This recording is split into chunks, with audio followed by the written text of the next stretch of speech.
Hello and welcome to Eat Like a Viking.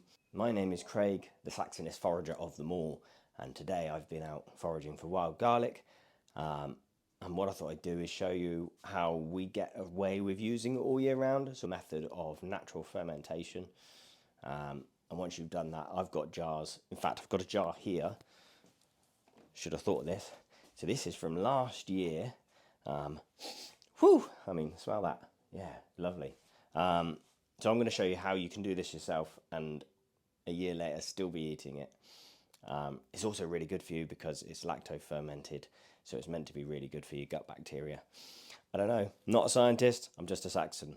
So this is what we're going to do.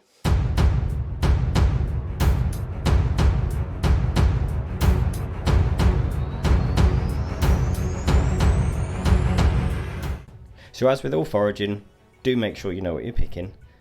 Don't strip an area bare or you'll have nothing to come back to, and don't uproot anything without the landowner's permission. Roughly chop the garlic.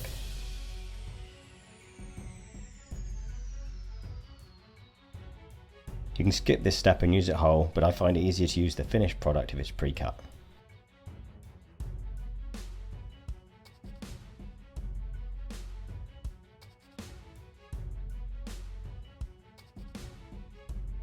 Place a layer of garlic into a large bowl or trough and sprinkle with a little salt. Continue adding more layers of garlic and salt until you've used up all the garlic, and then leave it for a few hours.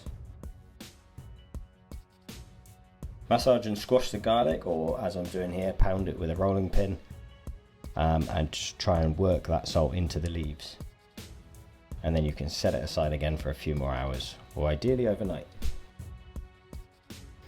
You see, after a while you get a liquid showing in the pot. In actual fact, it'd be easier if I put this into a glass. I'll show you just how much liquid you get.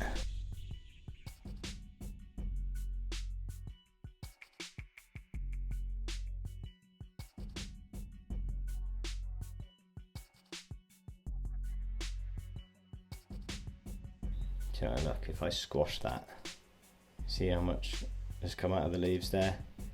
So in order to get this to ferment, what we need to do is make sure that the leaves stay submerged under that liquid. So whatever container you use, just make sure you pack it down tightly.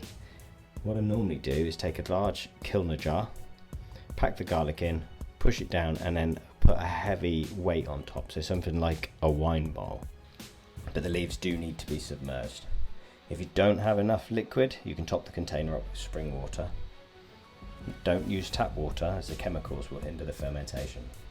And that's it. Leave it for a minimum of a week before you use it. As you saw at the beginning of the video, I've got some that's over a year old and it's still perfectly safe for me to eat.